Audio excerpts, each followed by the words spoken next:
दो दरवाजे की रसोई। अरे बीना, क्या बात है? कौन सा ऐसा जिम ज्वाइन कर लिया तूने शादी के बाद जो दिन पर दिन घटती ही जा रही है? तेरी कमर तो 32 से 30 और 30 से 28 हो गई। हमने तो सुना था शादी के बाद लड़कियां मोटी होकर आंटी बन जाती है। फिर तू ऐसा क्या स्पेशल कर रही है, हमें भी तो पता चले। अरे तू छोड़ना ये पतला मोटा, इतने दिनों में मिली है, कुछ और बात करना। क्या ससुराल ससुराल कर रही है? अच्छा जी, तो मैडम अपने ससुराल का सीक्रेट शेयर नहीं करना चाहती। चलो ये भी सही है, हर राज किसी को बताया थोड़ी ना जाता है। देख, अगले महीने मेरी शादी है और आज मैं तुझे अपनी शादी में इनवाइट करने के लिए आई हूँ। अरे वाह, इतनी बड़ी खुशखबरी! बहुत बहुत बधाई हो तुझे।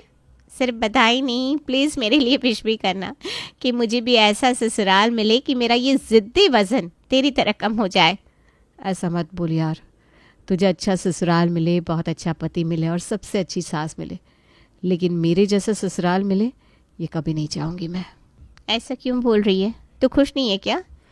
तेरे ससुराल में सब सही तो है ना यार? हाँ, मेरे ससुराल में सब सही है, बस समस्या है कि मेरे ससुराल में दो दरवाजे की रसोई है। कहने को तो दो दरवाजे हैं, लेकिन सास की परमिशन के बिना एक भी दरवाजे पर पाँव नहीं रख सकते हम। खैर, अभी तेरी शादी नहीं हुई ना, तू ये 3-5 नहीं समझेगी। शीतल को ये दो दरवाजे वाली रसोई की राजनीति समझ में नहीं आई थी, इसलिए वो चुपचाप काट थमाकर निकल गई। शीतल की तरह क्या आप भी कंफ्यूज हो रहे हैं कि किसी बहू के फिटनेस का राज दो दरवाजे वाली रसोई कैसे हो सकती है? तो आइए पूरी कहानी शुरू से समझते हैं। बीना गायत्री देवी की इकलौती बहू है। छोटा बेटा कुलदीप अभी कुंवारा है और उसकी दुल्हन को आने में 6 महीने का समय बाकी है। बड़ी बहू बीना को परिवार में आए 2 साल हो गए थे और इन 2 सालों में उसने पूरे परिवार के तौर तरीकों को समझने की भरपूर कोशिश की थी, लेकिन कुछ बातें ऐसी थी जिन पर उस बेचारी का चाह कर भी बस नहीं चल रहा था। माँ जी, रसोई में तो कोई सब्जी नहीं है। चाय के लिए अदरक, सब्जी के लिए प्याज, टमाटर, दाल सब खत्म है, आप मंगवा दो ना। देख बहू, तेरे ससुर जी तो अब रहे नहीं और दोनों बेटों को तो जानती है, अपने अपने दफ्तर के कामों में परेशान रहते हैं, इसलिए अब तू ना रोज़ ये मुंह लटका कर मेरे सामने आकर खड़ी मत हुआ कर। कभी कहती है माँ जी आलू मंगवा दो, कभी कहती है माँ जी प्याज मंगवा दो। अरे भाई, माँ जी ने कोई गाड़ी चलाना नहीं सीखा हुआ क्या फुर से जाकर तेरे लिए सामान ला दे? बेटा तू मुझसे जवान है, तेरे रहते मैं बुढ़िया कहाँ बाजार में सामान ढोती फिरूंगी। बहू, आज से रसोई का सामान लाने की जिम्मेदारी भी तेरी। मैं लेकिन वो, अरे वो क्या 4 क्लास पढ़कर आई है ना, हिसाब किताब जानती है कि नहीं? जानती हूँ माँ जी, वो बात नहीं है। हाँ तो बड़े बूढ़े कह गए, जिस काम में 4 लोगों का हाथ लगता है उसका सत्यानाश होना तय है, इसलिए रसोई के कामों में मैं तो हाथ नहीं लगाने वाली। भाई जो पकाएगा वही जाने क्या ख़त्म है, क्या आना है, और वही जाकर लेकर भी आए, तभी तो होगी बरकत। बीना समझ गई थी कि उसके साथ वही हो रहा है जिसे हिंदी में जूता भिगोकर मारना कहते हैं। जूता भी मार लो और चोट भी ना लगने पाए। ठीक है माँ जी, मैं देख लूँगी रसोई का सारा काम। बीना ने उसी दिन रसोई के सारे सामानों की लिस्ट बनाई और सामान लेने के लिए बाजार की ओर निकल गई। सामान लेने के बाद, अरे यार, एक भी रिक्शा नहीं दिखाई दे रहा, लगता है सारा सामान लेकर पैदल ही जाना पड़ेगा।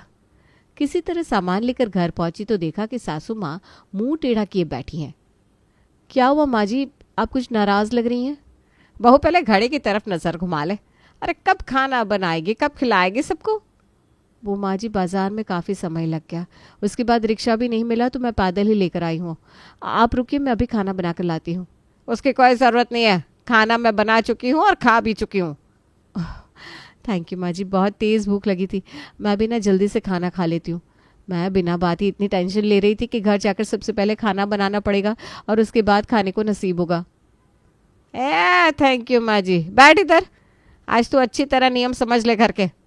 देख बहू, घर के काम तुझे ही करने हैं, इसलिए काम कब होंगे कैसे होंगे ये तू देख। ये मेरा घर है जिसे आज तक मैंने बड़े नियम कानून के साथ चलाया। मेरे घर में एक नियम है और वो ये कि खाना सिर्फ समय पर ही मिलेगा, और उस समय सीमा में अगर खाना नहीं खाया तो फिर खाना नहीं मिलेगा, बल्कि रसोई में ताला लगेगा। आज तूने बाजार से लौटने में देर करी, इसलिए मैंने अपने लिए खाना पका कर खा लिया है। अब 2 से ऊपर का समय हो गया है, अब तू रसोई में नहीं जा सकती, इसलिए तू शाम के समय में खाना बना लेना, तभी भूख मिटाने का मौका भी मिलेगा। और वैसे भी जब तक सज़ा ना मिले तब तक सबक समझ में नहीं आता।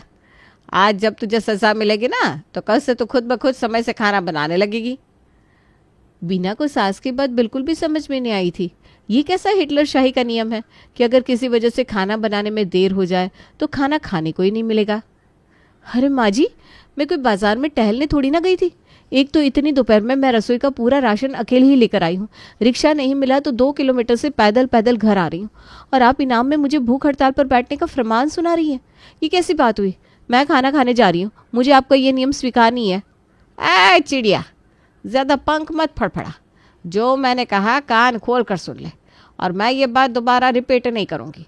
ससुराल का मतलब होता है नियम कानून में जीना सीखना। ये अपनी मनमानी चलानी हो ना तो टिकट करा देती हूँ तेरे मायके का। अपनी माँ के पास जा और वहाँ जाकर अपनी मनमानी करना। लेकिन ये मेरा घर है, यहाँ पत्ता भी हिलता है तो मुझसे पूछ कर हिलता है। बात समझ में आई बहू रानी? बीना सास की बात सुनकर बहुत परेशान हो गई थी, लेकिन जानती थी सास के साथ बहस करने का कोई फ़ायदा नहीं है। इसलिए वो मन ही मन डिसाइड करती है कि शाम को जब उसका पति घर आएगा तो वो सारी बातें उन्हें बताएगी। उसकी ना सही, लेकिन अपने बेटे की बात तो माँ जी ज़रूर समझेंगी। भूख से बेहाल बीना अपने कमरे में जाती है और कमरे के सारे ड्रॉर चेक करती है कि कहीं कुछ खाने को मिल जाए। अपनी अलमारी में से उसे एक बिस्किट का पैकेट मिलता है। फिलहाल तो बेचारी बीना वही बिस्किट खाकर अपना दिन गुजार लेती है। शाम के 4 बजे। अरे बिना, ये समय वाला नियम ना सिर्फ खाने पर लागू नहीं होता, चाय पर भी लागू होता है। अगर 5 बजे तक तूने रसोई में आकर चाय नहीं बनाई ना तो फिर से मैं रसोई में ताला मार दूंगी, और फिर चाय पीने के लिए भी मुंह ताकते रहना। मेरी रसोई का टाइम टेबल अपने दिमाग में फिक्स कर ले, तभी इस घर में टिक पाएगी तू। बीना के तो पहले ही भूख से हालत खराब थी, इसलिए वो जल्दी से रसोई में जाती है और 2 कप चाय बनाकर सास के सामने ले आती है। आखिर उसे भी चाय के साथ कुछ खाने का मौका मिला था, जिसे खाकर अब उसे थोड़ा अच्छा फील हो रहा था। देख बहू, 8 बजे तक खाना बनकर तैयार हो जाना चाहिए, और उसके बाद 8:30 बजे तक सब लोग खाकर अपने अपने कमरे में चले जाएंगे। ठीक है माँ जी, मैं बना दूंगी 8 बजे तक खाना। सुबह की भूखी प्यासी बीना, जिसने पूरा दिन गधे की तरह काम किया था, बिना खाना खाए रसोई में आकर फिर से काम में जुट गई। रात का खाना बनाकर बर्तन धोने के बाद वो फटाफट डाइनिंग टेबल पर खाना लगाती है। देख बहू, एक दिन तुझे खाना नहीं मिला तो कैसे तूने 8 बजने से पहले ही सब तैयार करके टेबल पर लगा दिया। घर का अनुशासन बनाए रखने के लिए ना थोड़ी कुर्बानी देनी पड़ती है। आज तो तुझे मेरी बात समझ में नहीं आ रही होगी, लेकिन थोड़े दिन बाद तुझे समझ में आ जाएगा कि मैं जो भी कर रही हूँ सब ठीक कर रही हूँ। माँ जी और सबको खाना खिलाने के बाद अंत में बीना भी बैठकर खाना खाने लगती है। काम खत्म करने के बाद बीना अपने कमरे में जाती है तो पति विनीत देखता है कि उसका चेहरा थोड़ा मुरझाया सा है। क्या बात है, आज चेहरा इतना मुरझाया हुआ क्यों लग रहा है? तबीयत तो ठीक है ना तुम्हारी? हाँ तबीयत ठीक है, लेकिन आपकी मम्मी की अगर तानाशाही ऐसे ही चलती रही तो ज़्यादा दिन ठीक नहीं रह पाएगी। कहने का क्या मतलब है तुम्हारा? मेरी मम्मी से कुछ प्रॉब्लम है क्या तुम्हें? मम्मी जी से कोई प्रॉब्लम नहीं है, उनके नियम कानून से प्रॉब्लम है। आपको पता है मम्मी जी कैसी तानाशाही चलाती है मेरे ऊपर? उनका कहना है कि अगर खाना बनाने में थोड़ी भी लेट हो गई तो मुझे खाना नहीं मिलेगा। अरे भाई, मुझे कोई शौक नहीं है लेट खाना बनाने का। कोई खाना बनाने के लिए राशन तक लाकर नहीं देता। मैं खुद बाजार गई हूँ, घर का सारा काम निपटाने के बाद राशन खरीदा, सब्जियाँ खरीदी, और जब लौटने लगी तो कोई ऑटो रिक्शा नहीं मिला। पैदल घर आई हूँ इतना सामान लेकर। 1 कप चाय पानी पूछने से तो गई माँ जी, ऊपर से उन्होंने मेरे ऊपर पता है क्या फरमान चलाया? वो ये कि आज दोपहर में मुझे खाना नहीं मिलेगा क्योंकि सामान लेकर घर पहुँचने में मैंने देर कर दी। और सबसे बड़ी बात बताओ तुम्हें, माँ जी ने खुद खाना बनाकर खाया लेकिन मुझे नहीं खाने दिया। मुझे तो ऐसा लग रहा है कि घर में मैं बहू नहीं बल्कि नौकरानी हूँ, जो समय से अपना काम खत्म नहीं कर पाई तो उसकी तनख्वाह काट ली गई। अरे इतनी छोटी सी बात का इतना बड़ा बतंगड़ बना रही हो तो? ये सब मम्मी बचपन से करती आ रही है, हमारे साथ भी करती थी। जब हम खेलने कूदने के कारण समय से घर नहीं लौटते थे तो मम्मी हमें भी खाना नहीं देती थी। और पता है, जब हमें एक दिन खाना नहीं मिलता था ना तो अगले दिन हम खुद टाइम से घर पहुँच जाते थे, क्योंकि हमें पता था मम्मी को हमारे ऊपर कोई तरस नहीं आने वाला। मम्मी जो भी कर रही है ना वो सिर्फ तुम्हें डिसिप्लिन में लाने के लिए कर रही है। पति की बात सुनकर बीना और भी ज़्यादा चिढ़ गई थी। देखो विनीत, मैं कोई दूध पीती बच्ची नहीं हूँ जिसे मम्मी जी को सही गलत समझाने की ज़रूरत पड़े। मैं पहले से ही बहुत डिसिप्लिन लाइफ जीती हूँ। और मैंने तुम्हें बताया ना, मैं बाज़ार कोई घूमने नहीं गई थी, घर का सामान लेने गई थी। और मार्केट जाने के बाद सड़क पर कितनी भीड़ मिलेगी, लौटने में कितना समय लगेगा, ये अपने हाथ में नहीं होता। मैंने खाना बनाने से इनकार तो नहीं किया था ना। बाजार से थक कर लौटने के बाद भी मैं रसोई में खाना बनाने जा रही थी। गलत बात का विरोध तो करने से रहे, उल्टा तुम अपनी माँ का सपोर्ट कर रहे हो। देखो बिना, मैं भी पूरा दिन ऑफिस से थक कर आया हूँ। अब इन छोटी छोटी बातों के बीच में मुझे मत घसीटो प्लीज़। और इस बात की उम्मीद बिल्कुल मत करना कि मैं तुम्हारे लिए माँ से जाकर झगड़ा करूँगा। बेहतर होगा माँ के तरीके से घर संभालना सीख जाओ तुम। तुम्हें भी कोई दिक्कत नहीं होगी और माँ को भी अच्छा लगेगा। मेरे पास पहले से बहुत सारे काम हैं। अब तुम्हारा इस आटा दाल राशन के बीच में मैं बोलकर अपना मूड ख़राब नहीं करना चाहता। हाँ हाँ, तुम क्यों बोलोगे बीच में? तुम्हें तो तीनों टाइम का खाना मिल गया। माँ जी को घर के काम करे हुए मिल गए, मैंने खाना खाया नहीं खाया, मैं भूखी मरूँ, किसी को मुझसे मतलब ही कहाँ है।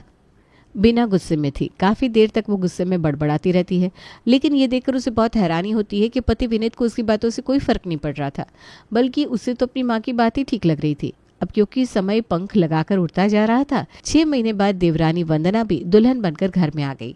और घर में आने के बाद जब उसे सास के इस खाना न खाने देने वाले नियम के बारे में पता चला तो उसके भी माथे पर पसीने आ गए।